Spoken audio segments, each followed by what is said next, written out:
पहाड़ों का मौसम बहुत गजब होता है। ज़रा मैं आपको बड़ी क्लोजली दिखाऊं। ये देखिए, इस वक्त जोशीमठ से ये पहाड़ों की दीवारें, बादलों की दीवारें जो हैं वो धीरे धीरे छटने लगी है। और बिल्कुल सामने सामने आप देख रहे हैं, बिल्कुल ये कोहरा नहीं है बल्कि ये बादल है। और बादल धीरे धीरे धीरे, अभी तक तो मुझे मेरे जहाँ मैं रुका हूँ रिजॉर्ट में, वहाँ तक घुसने का था, वहाँ घुस गया था, वहाँ तो घुस चुका था। और ये देखिए दिव्य,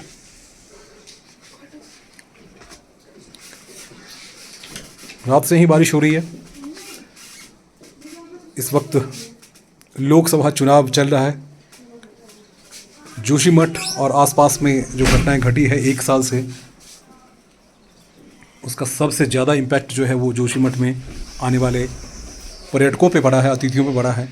और यहाँ लगभग रोज़गार कहते हैं कि अब धीरे धीरे ख़त्म होने को है, क्योंकि दिल्ली नहीं बल्कि देश के दूसरे तमाम हिस्सों से आने वाले लोग जो हैं वो कम हो गए हैं। ये देखिए,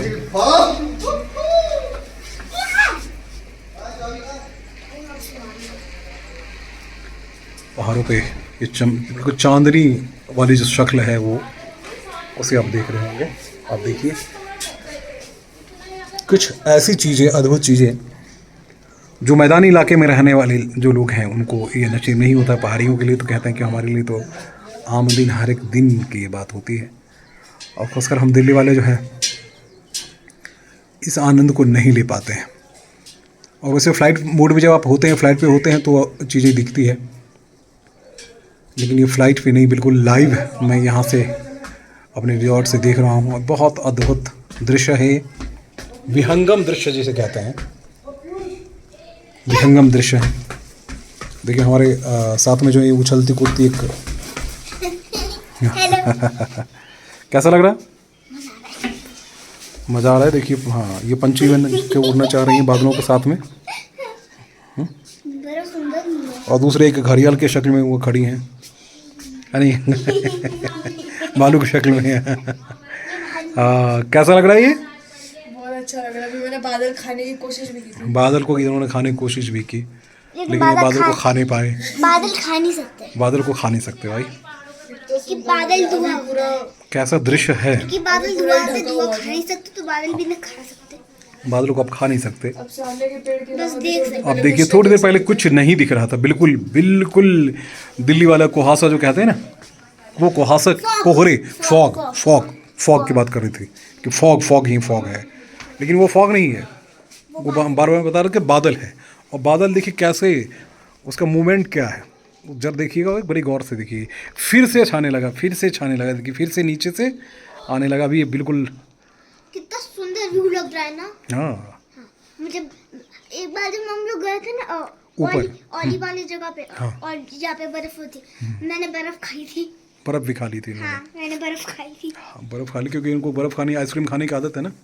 उन्हीं को ये बर्फ़ खाने शुरू कर दिया इन्होंने। कैसा लगा था? बड़ा मस्त था। हाँ? तड़का जैसा मस्त। तड़का जैसा मस्त कर लेंगे। उसको फेंकने के बाद चोट भी लग रही थी। हाँ, एक बार हमने स्लोमो शॉट में इसे कहते हैं विहंगम दृश्य। जिस जगह हम लोग रुके हुए हैं, ये देखिए, क्योंकि यहाँ घर बनाना बहुत ही मुश्किल है। जैसे मुझे अभी जानकारी मिली लोगों से कि तकरीबन 12,000 घर जो हैं उनको शिफ्ट किया गया है। शिफ्ट करने के लिए कहा गया कि वो लोग शिफ्ट हो जाएं अलग अलग जगहों पे, तो इसलिए उनके लिए बड़ी परेशानी की बात है। पहाड़ों पे सब कुछ खूबसूरत लगता तो है, लेकिन जीवन बहुत ही कठिन होता है, क्योंकि इनके जो अपने डिसिप्लिन है, मैदानी डिसिप्लिन नहीं है। इनके बड़े कठोर नियम है। आप जानते हैं कि स्वर्ग में जाने के लिए कहते हैं ना, कठोर नियम होने चाहिए जीवनचर्या के, जीवन पालन के। तप, योग, कर्म, धर्म, ध्यान, तो तमाम सारी चीज़ें यहाँ भी चाहिए। उसके बाद आप यहाँ जी सकते हैं, रह सकते हैं। अब देखिए, सिर्फ 2 मिनट पहले उस घर के ऊपर बादल छाया हुआ था। हाँ, फॉग छाया था, लेकिन देखिए अब साफ हो चुका है। घर के ऊपर से बादल धीरे धीरे धीरे धीरे धीरे धीरे अपने अस्तित्व को ऊपर में, यानी ऊपर की तरफ ले जा रहा है। जहाँ बारिश की ज़रूरत होगी वहीं ये बादल बरस जाएंगे। क्या कहते हैं सृष्टि के, पानी पीना तो पानी को बारिश से ही आता कुछ भी सीखना हो तो जीवन में इन्हीं से सीखा जाता है और या कि सिर्फ लेते हैं तो गर्मी, लेकिन देते हैं पानी। तो बादल की यही कहानी है। उठता हुआ बादल हर वक्त कई तरह के आस बढ़ाती है। आइए जरा और आपको दिखाते हैं।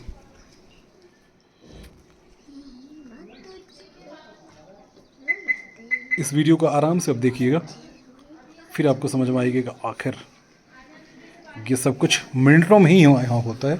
कुछ मिनट बाद ही सारी चीज़ें बदल जाती है।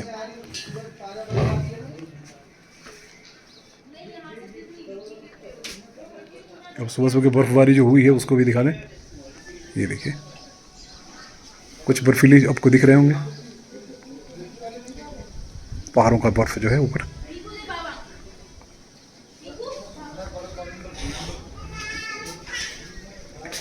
यहाँ से तकरीबन 2 या 4 किलोमीटर ऊपर जाइए, आपको बर्फबारी नहीं बल्कि बर्फ़ जो जमे हुए हैं वो, क्योंकि अब धीरे धीरे मेल्ट हो रहे हैं वो।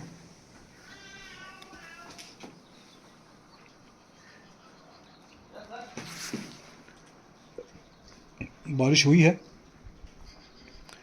और मौसम ये कह रहा है कि सूरज देवता जल्दी ही आने वाले हैं। तब तक बादल अपनी आंख मिचौली करते हुए, जल बरसाते हुए अपने अस्तित्व को फिर उस परम पिता में समेट लेता है। वाह क्या अद्भुत नज़ारे हैं। वैसे पॉलिटिकल टेम्परेचर इनके भी मैदानी इलाके में जो है, पहाड़ी इलाके में काफ़ी है, क्योंकि यहाँ अमित शाह आने वाले हैं। उसके बाद अलग अलग पॉलिटिशियंस का प्रोग्राम जो है वो लगा हुआ है। जोशीमठ सबसे ऊंचा केदारनाथ के बिल्कुल साथ में है, तो यहाँ आने वालों की भीड़ बिल्कुल कम हो गई है, पर्यटकों की भीड़ कम हो गई है। और टनल की कहानी हो रही है कि जो NTPC को जगह दी जा रही है वो गलत है। और लेकिन कुछ जो नए युवक हैं उनकी हम चर्चा कर रहे थे, आखिर वो क्या चाहते हैं। तो युवाओं का ये कहना है कि भाई जब तक आप यहाँ हेलीपैड नहीं देते हैं, जब तक ट्रांसपोर्टेशन की व्यवस्था नहीं होती है, विकास नहीं हो पाता है। और रोपवे जो देश का सबसे लंबा रोपवे है वो 1 साल से बंद पड़ा हुआ है, उसको फिर से अगर खोल दिया जाता है तो पर्यटकों का आने का सिलसिला वो चल पड़ेगा। और तकरीबन 12 किलोमीटर लंबा वो रोपवे जो है उसके रिपेयरिंग का भी काम अभी होना है, वो भी नहीं हो पा रहा है, क्योंकि टूरिस्ट को बैन कर दिया गया है। बैन नहीं किया गया बल्कि उनको ये कहा गया कि भैया, इसलिए आ रहे हैं लेकिन कम आ रहे हैं। उनकी संख्या सिर्फ 20 से 30% ही है, जो पहले हज़ारों की संख्या आया करते थे। सरकार एक बार सोचे कि हमने देखा कि मीडिया वाले भी जो हैं, हम ही लोग कई बार ऐसी खबरें चला देते हैं जैसे कि, लेकिन दूसरे देशों विदेशों में देखिए उन्होंने भी विकास के लिए जो है अपने एक रास्ते जरूर तैयार किए हैं। ये प्रकृति है, प्रकृति के साथ छेड़छाड़ नहीं, लेकिन प्रकृति के साथ आप चल सकते हैं। अगर प्राकृतिक दशा में ही सब कुछ छोड़ देंगे तो फिर तो ये हमारे लिए अदृश्य ही है ना। यहाँ आने के लिए सड़क चाहिए ही, यहाँ आने के लिए रेलवे चाहिए ही, यहाँ आने के लिए आपको और भी बहुत सारी चीज़ें चाहिए। तो रास्ते के लिए एक नियम ये भी कहता है ना कि विकास बहुत सारी चीज़ों को साथ में लिए चलता है। तो विकास के लिए जो है वो रास्ते तो आपको बनाने ही पड़ेंगे ना। अब यहाँ टनल बन रहा है तो टनल को अब लेकर बिल्कुल ब्लेम कर देंगे, नहीं टनल ही सब कुछ बर्बाद कर रहा है। तो जब बारिश होती है उसके बाद गांव का गांव बह जाता है, उसके लिए भी क्या इसी को जिम्मेदार मानेंगे। तो जिसमें जीवन ना हो उसका अस्तित्व ही कहीं क्या है। प्रकृति हमें यही तो बना के उन्होंने दिया है ना। तो मुझे लगता है कि विकास के साथ ये सब चीज़ें होनी चाहिए, तभी इस क्षेत्र का भी विकास होगा। इन युवाओं को कहते हैं ना, पहाड़ों की जवानी और पानी दोनों काम नहीं आते हैं। तो उसकी कहानी यही है कि उसे न रोकने के लिए व्यवस्था की गई है, डेवलपमेंट के लिए जो है बहुत ज़्यादा फोकस करने की हमें ज़रूरत है, और ऐसा होना भी चाहिए। देखिए लोग आते हैं यहाँ, 1 रात 2 रात रुकते हैं फिर चले जाते हैं, क्योंकि यहाँ का जीवन बड़ा कठिन है, 1 दिन 2 दिन रहना। और स्थानीय लोग तो क्योंकि जीने की इनकी शैली वही है, इसलिए जीते भी हैं, रहते भी हैं, मरते भी हैं और सब कुछ यही करते हैं। लेकिन जो हमारे लिए स्वर्ग है, ये स्वर्ग में यहीं रहते हैं, लेकिन ये खुद व खुद बड़े दयनीय जीवन जीने को मजबूर होते हैं। नमस्कार।